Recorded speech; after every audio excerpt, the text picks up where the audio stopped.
This is the story of a man named Stanley. Stanley worked for a company in a big building where he was employee number 427. Employee number 427's job was simple. He sat at his desk in room 427 and he pushed buttons on a keyboard. Orders came to him through a monitor on his desk, telling him what buttons to push, how long to push them, and in what order. This is what employee 427 did every day of every month of every year.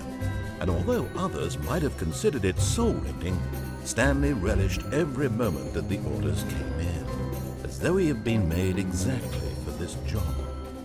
And Stanley was happy. And then one day, something very peculiar happened. Something that would forever change Stanley. Something he would never quite forget. He had been at his desk for nearly an hour when he realized that not one single order had arrived on the monitor for him to follow. No one had showed up to give him instructions, call a meeting, or even say hi. Never in all his years at the company had this happened, this complete isolation. Something was very clearly wrong. Shocked, frozen solid, Stanley found himself unable to move for the longest time. But as he came to his wits and regained his senses, he got up from his desk and stepped out of his office.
All of his co-workers were gone.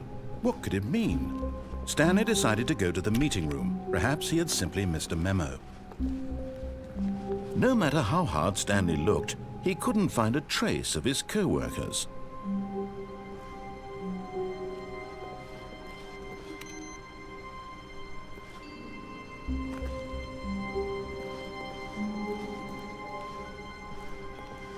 Stanley went around touching every little thing in the office, but it didn't make a single difference, nor did it advance the story in any way.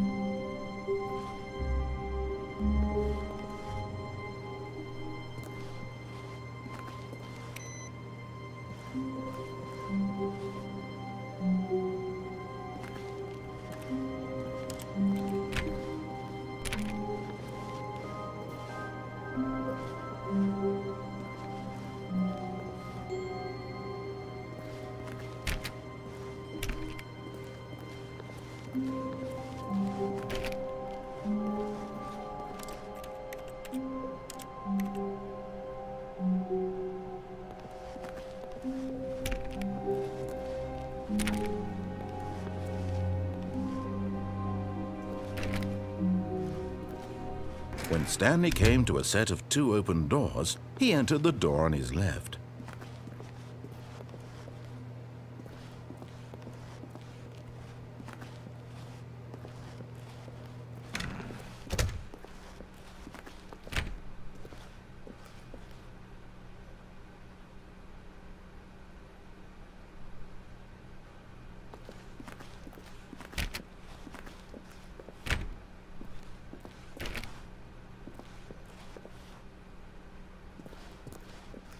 Yet there was not a single person here either.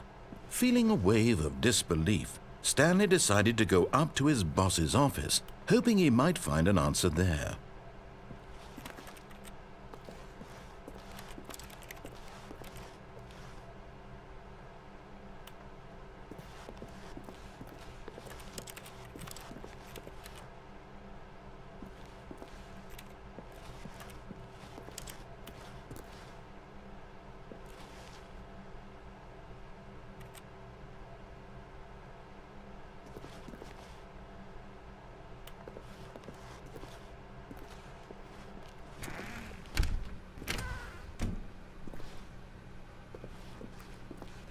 Stanley stepped into the broom closet, but there was nothing here, so he turned around and got back on track.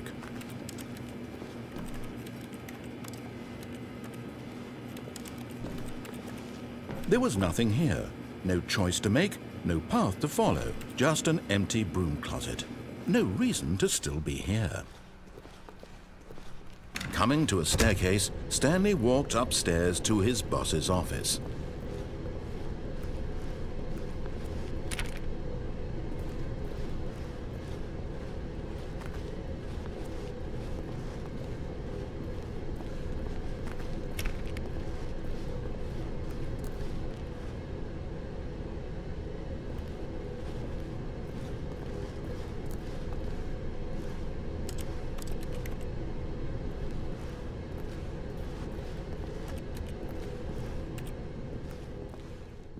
But Stanley just couldn't do it. He considered the possibility of facing his boss. Admitting he had left his post during work hours, he might be fired for that. And in such a competitive economy, why had he taken that risk? All because he believed everyone had vanished? His boss would think he was crazy. And then something occurred to Stanley. Maybe, he thought to himself, maybe I am crazy. All of my co-workers blinking mysteriously out of existence in a single moment for no reason at all? None of it made any logical sense. And as Stanley pondered this, he began to make other strange observations. For example, why couldn't he see his feet when he looked down? Why did doors close automatically behind him wherever he went? And for that matter, these rooms were starting to look pretty familiar. Were they simply repeating? No, Stanley said to himself, this is all too strange. This can't be real. And at last, he came to the conclusion that had been on the tip of his tongue. He just hadn't found the words for it. "I'm dreaming!" he yelled. "This is all a dream." Oh, what a relief Stanley felt to have finally found an answer, an explanation. His co-workers weren't actually gone. He wasn't going to lose his job. He wasn't crazy after all. And he thought to himself, I suppose I'll wake up soon. I'll have to go back to my boring real-life job pushing buttons. I may as well enjoy this while I'm still lucid. So he imagined himself flying and began to gently float above the ground. Then he imagined himself soaring through space on a magical starfield, and it too appeared. It was so much fun, and Stanley marveled that he had still not woken up. How was he remaining so lucid? And then perhaps the strangest question of them all entered Stanley's head. One he was amazed he hadn't asked himself sooner. Why is there a voice in my head dictating everything that I'm doing and thinking? Now the voice was describing itself being considered by Stanley, who found it particularly strange. I'm dreaming about a voice describing me, thinking about how it's describing my thoughts, he thought. And while he thought it all very odd and wondered if this voice spoke to all people in their dreams, the truth was that, of course, this was not a dream. How could it be? Was Stanley simply deceiving himself, believing that if he's asleep, he doesn't have to take responsibility for himself? Stanley is as awake right now as he's ever been in his life. Now, hearing the voice speak these words was quite a shock to Stanley. After all, he knew for certain, beyond a doubt, that this was in fact a dream. Did the voice not see him float and make the magical stars just a moment ago? How else would the voice explain all that? This voice was a part of himself too. Surely, if he could just... He would prove it. He would prove that he was in control, that this was a dream. So he closed his eyes gently, and he invited himself to wake up. He felt the cool weight of the blanket on his skin, the press of the mattress on his back, the fresh air of a world outside this one. Let me wake up, he thought to himself. I'm through with this dream. I wish it to be over. Let me go back to my job. Let me continue pushing the buttons. Please, it's all I want. I want my apartment and my wife and my job. All I want is my life exactly the way it's always been. My life is normal. I am normal. Everything will be fine. I am okay.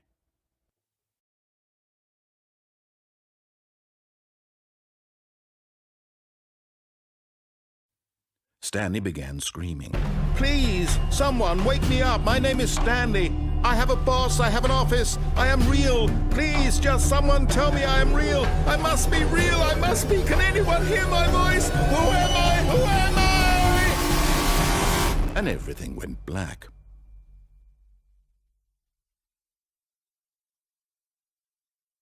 This is the story of a woman named Mariella. Mariella woke up on a day like any other. She arose, got dressed, gathered her belongings, and walked to her place of work. But on this particular day, her walk was interrupted by the body of a man who had stumbled through town talking and screaming to himself, and then collapsed dead on the sidewalk. And although she would soon turn to go call for an ambulance, for just a few brief moments, she considered the strange man. He was obviously crazy. This much she knew. Everyone knows what crazy people look like. And in that moment, she thought to herself how lucky she was to be normal. I am sane. I am in control of my mind. I know what is real and what isn't. It was comforting to think this, and in a certain way, seeing this man made her feel better. But then she remembered the meeting she had scheduled for that day. The very important people whose impressions of her would affect her career, and by extension, the rest of her life.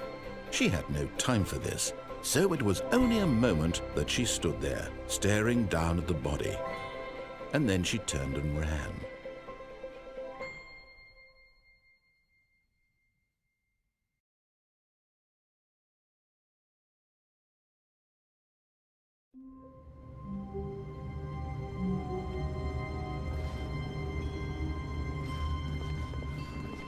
All of his co-workers were gone. What could it mean? Stanley decided to go to the meeting room. Perhaps he had simply missed a memo.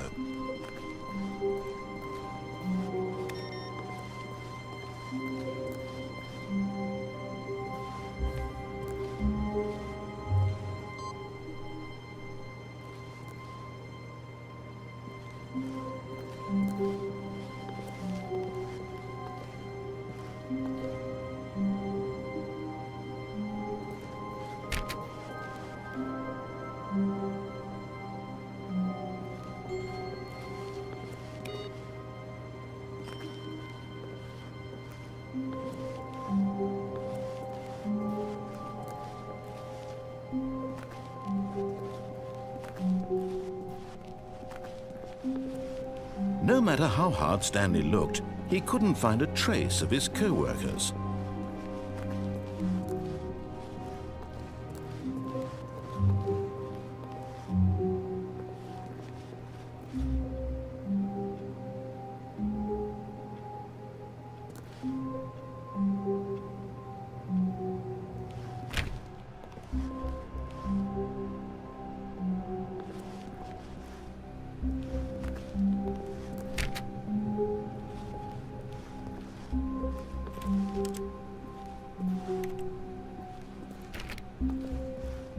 When Stanley came to a set of 2 open doors, he entered the door on his left.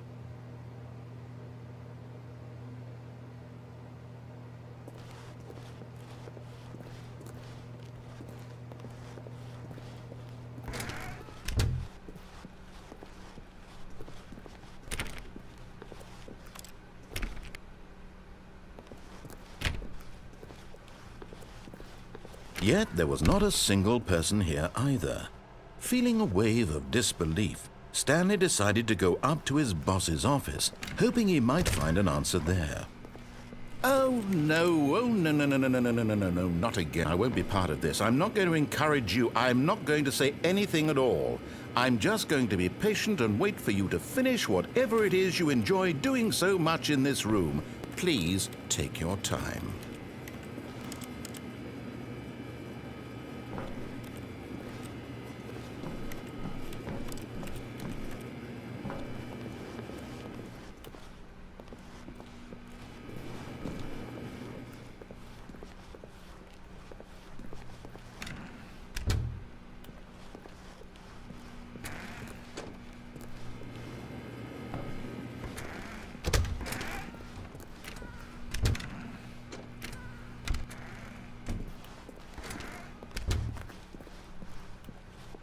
Coming to a staircase, Stanley walked upstairs to his boss's office.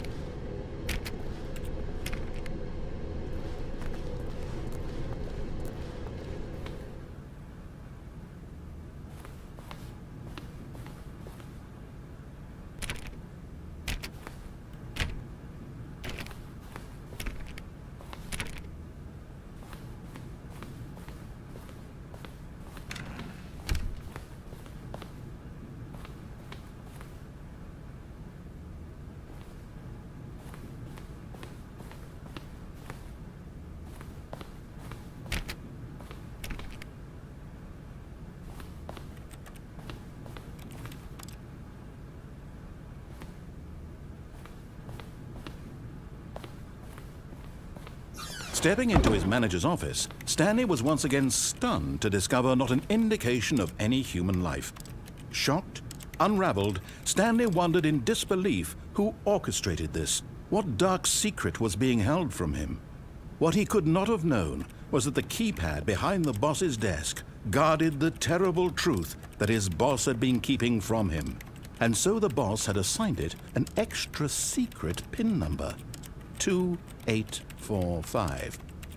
But of course, Stanley couldn't possibly have known this.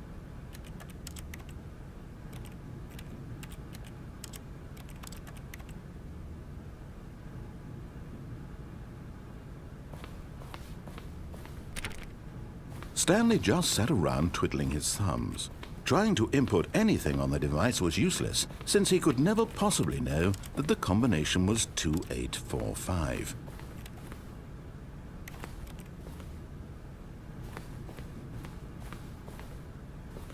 Two, 8, 4, 5.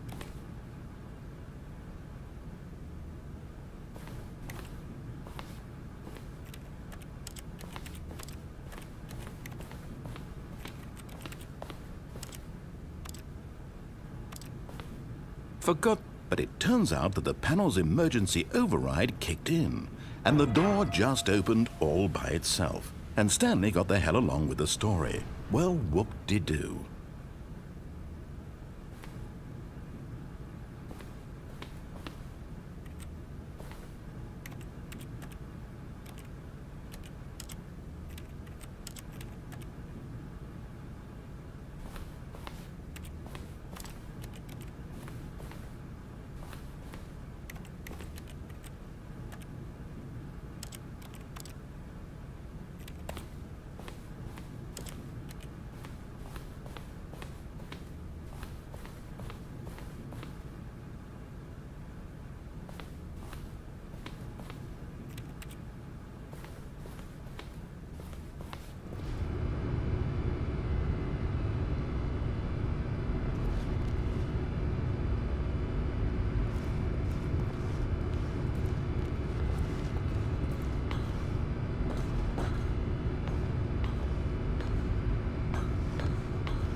Descending deeper into the building, Stanley realized he felt a bit peculiar.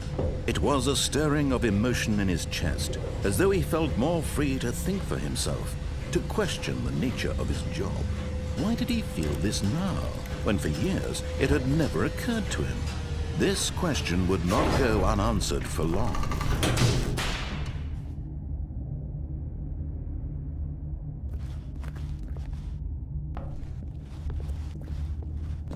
Stanley walked straight ahead through the large door that read Mind Control Facility.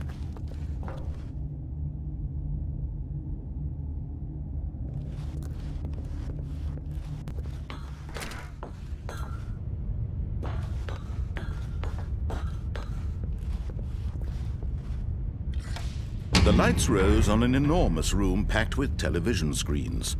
What horrible secret did this place hold? Stanley thought to himself. Did he have the strength to find out?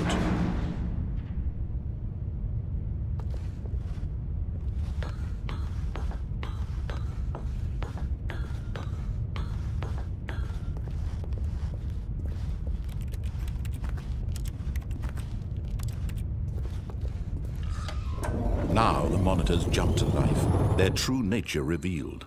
Each bore the number of an employee in the building, Stanley's co-workers. The lives of so many individuals reduced to images on a screen, and Stanley, one of them, eternally monitored in this place where freedom meant nothing.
This mind control facility, it was too horrible to believe. It couldn't be true. Had Stanley really been under someone's control all this time? Was this the only reason he was happy with his boring job? That his emotions had been manipulated to accept it blindly?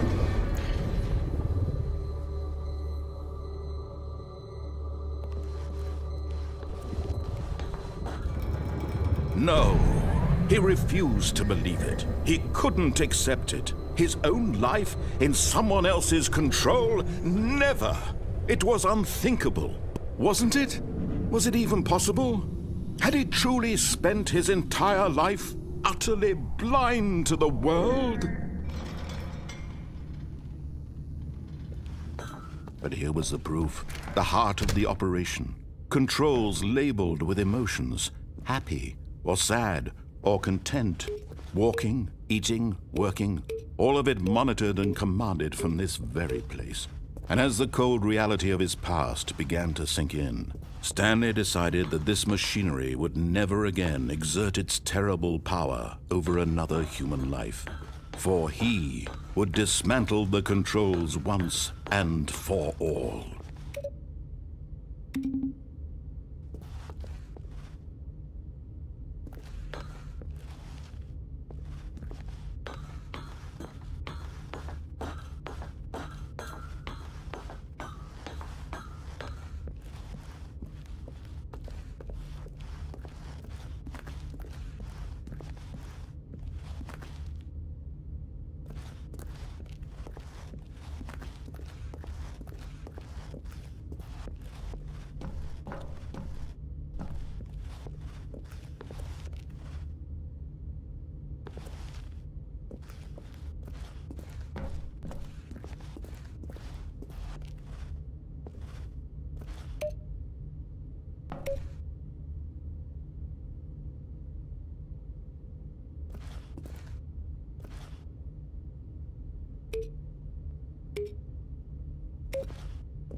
And when at last he found the source of the room's power, he knew it was his duty, his obligation, to put an end to this horrible place and to everything it stood for.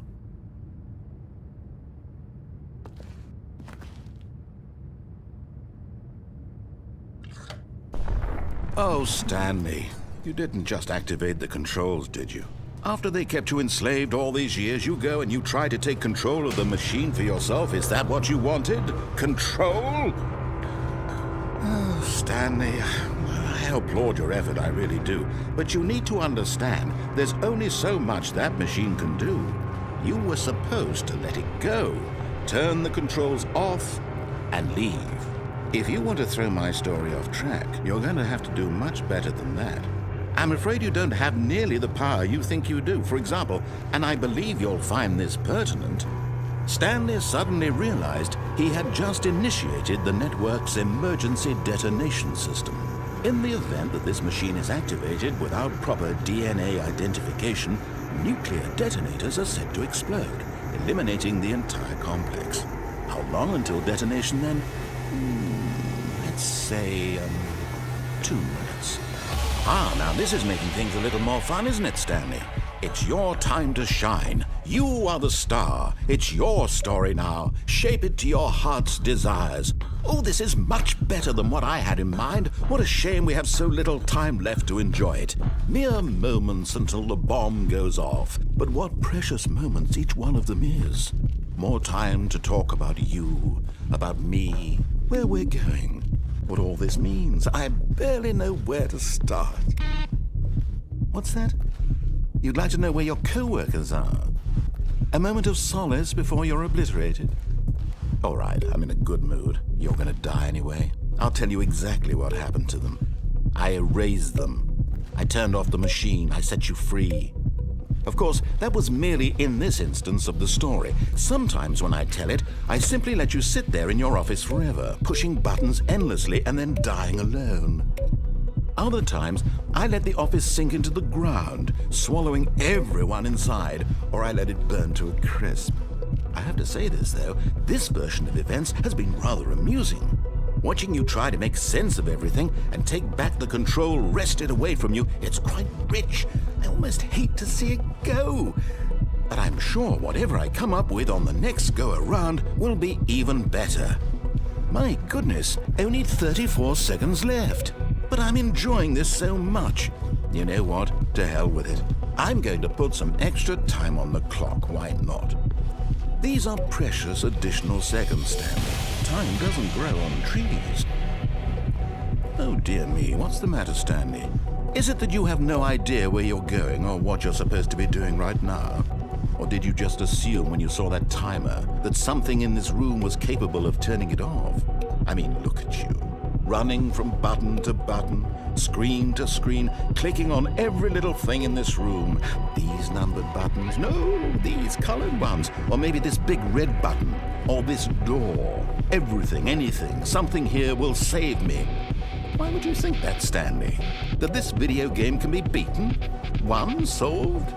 Do you have any idea what your purpose in this place is? Stanley, you're in for quite a disappointment. But here's a spoiler for you. That timer isn't a catalyst to keep the action moving along. It's just seconds ticking away to your death. You're only still playing instead of watching a cutscene because I want to watch you for every moment that you're powerless. To see you made humble. This is not a challenge. It's a tragedy. You wanted to control this world, that's fine. But I'm going to destroy it first, so you can't.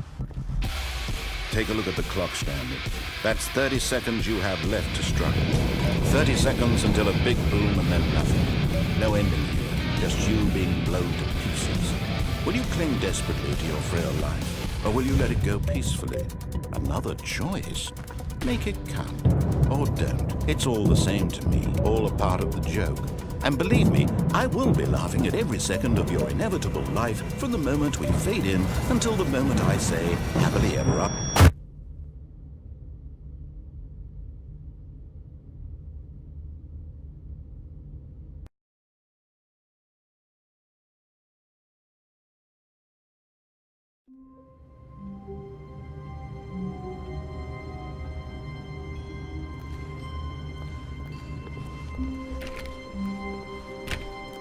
Wait, Stanley thought to himself. Am I sure that the orders stopped coming in?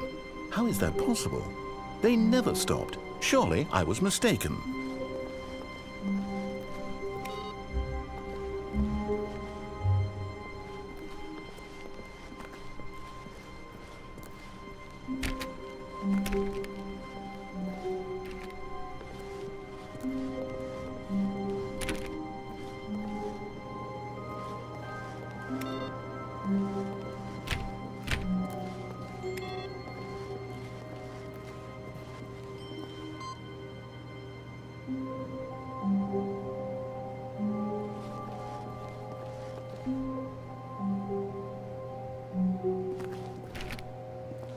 Stanley clicked on literally every single door in the office because he doesn't pick up well on cues from his environment.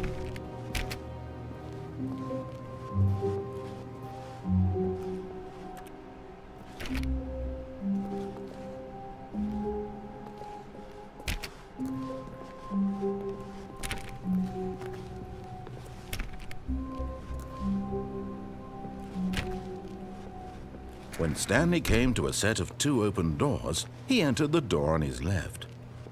This was not the correct way to the meeting room, and Stanley knew it perfectly well. Perhaps he wanted to stop by the employee lounge first, just to admire it.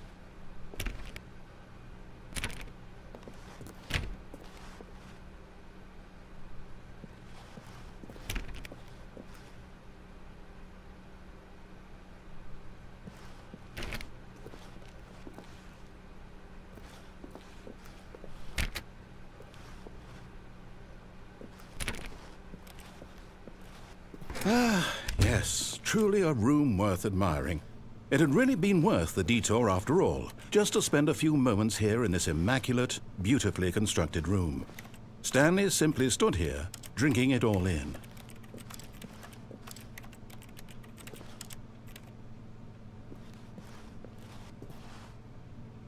Yes, really, really worth it being here in the room.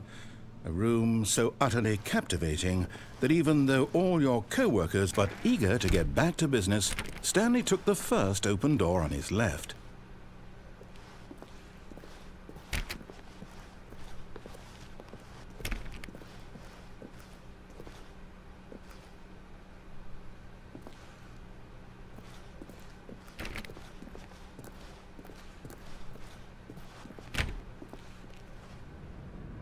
Stanley was so bad at following directions, it's incredible he wasn't fired years ago.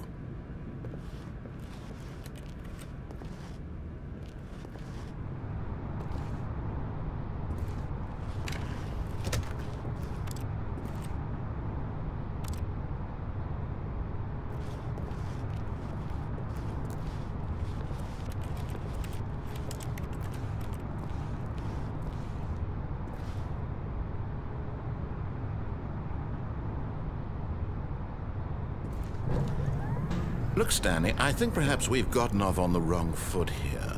I'm not your enemy, really, I'm not. I realize that investing your trust in someone else can be difficult, but the fact is that the story has been about nothing but... What? Really? I was in the middle of something. Do you have zero consideration for others? Are you that convinced that I want something bad to happen to you? Why, I don't know how to convince you of this, but I really do want to help you, to show you something beautiful. Look, let me prove it. Let me prove that I'm on your side.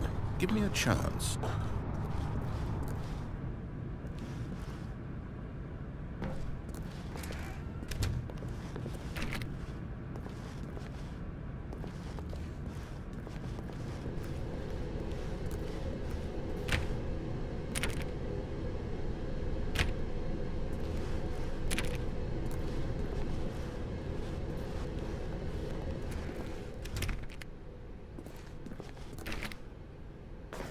Now listen carefully, this is important. Stanley walked through the red door.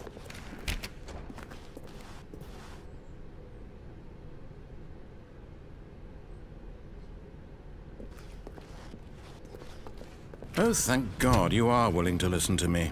Do you see that I really have wanted you to be happy all this time? The problem is all these choices. The two of us always trying to get somewhere that isn't here. Running and running and running, just the way you're doing right now. Don't you see that it's killing us, Stanley? I want it to stop. We would both be so much happier if we just stopped. And I think I have a solution. Here, let me show you.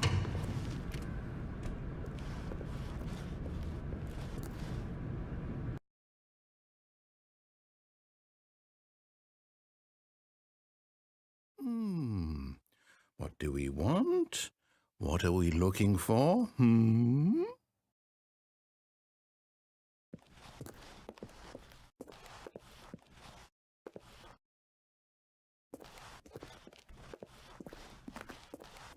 Here.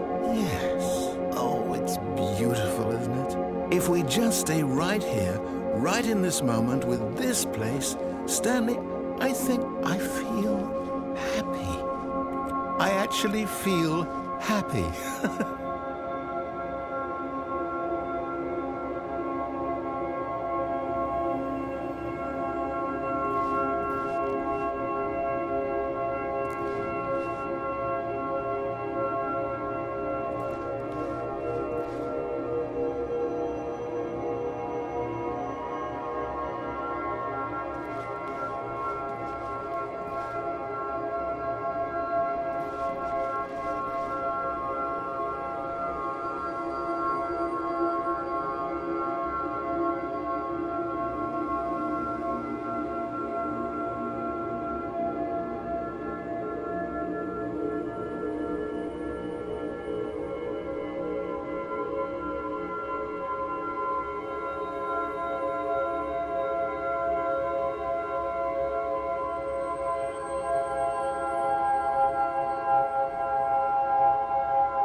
No, wait.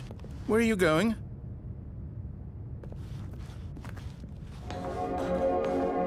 Right. Where were we?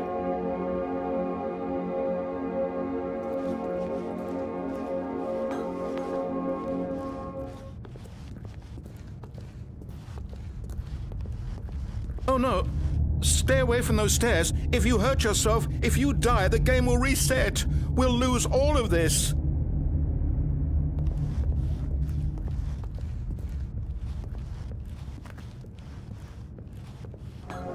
Good, good. We can't be too safe. Promise me you won't go back there. Just stay here.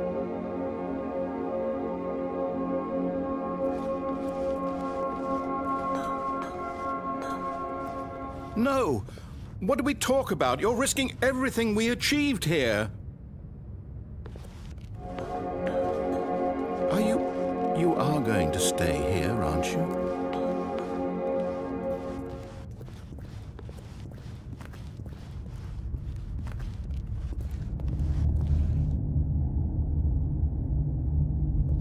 You heard me before, didn't you? You will die! What about this isn't getting through to you?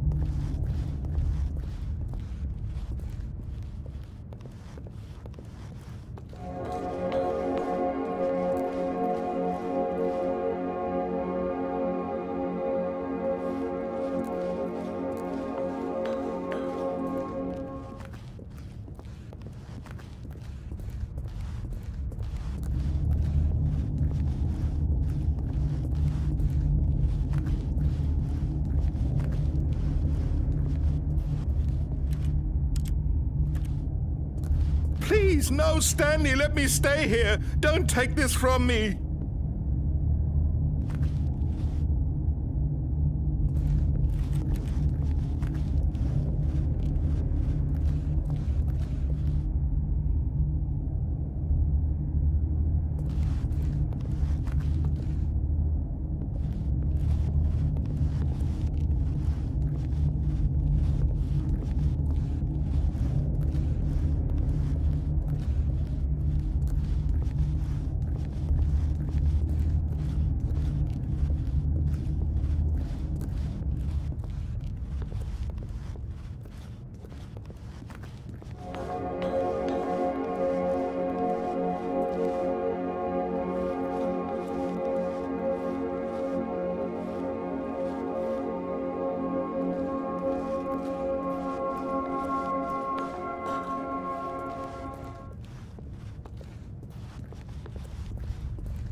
Please, Stanley, think about what you're doing.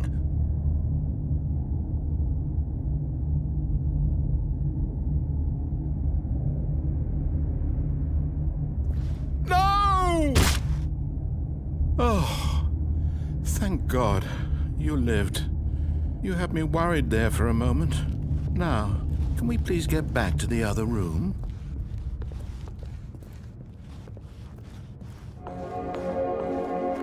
There. See?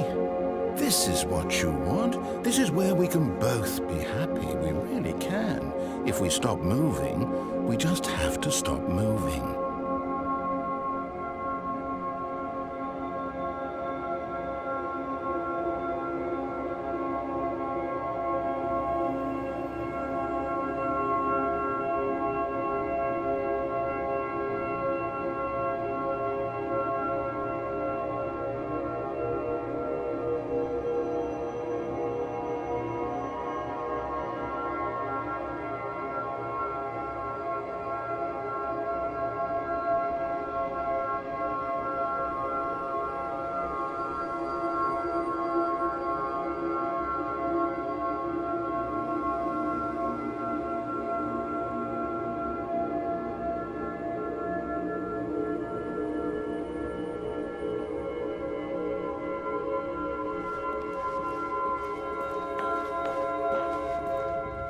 Stanley, go back.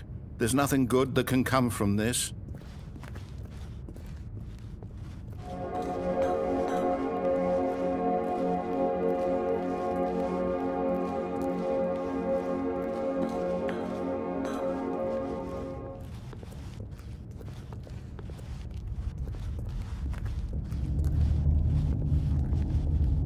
No, no, no. no. What do you just not believe me? What can I say to convince you?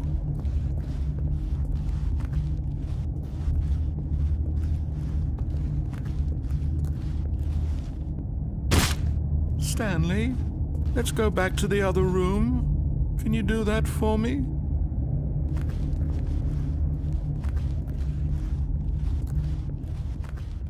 Yes, perhaps you can.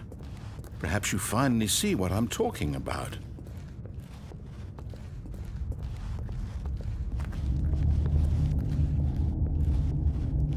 My God, is this really how much you dislike my game?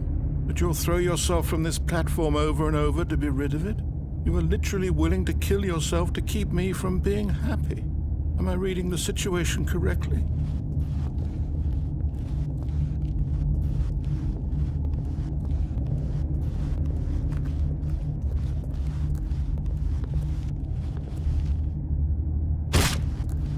Or maybe you're just getting a kick out of it. I don't know anymore. I just wanted us to get along. But I guess that was too much to ask. It looks like you wanted to make a choice after all. Do you actually want to stay alive? Or are you just teasing me? I wanted us to be happy here, Stanley. I really did. I wish I still thought that was possible.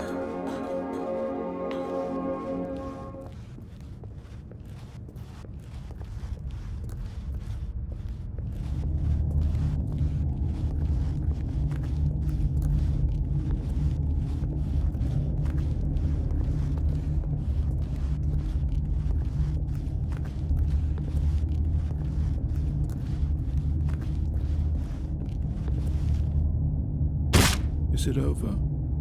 It's going to restart, isn't it? I'm going back.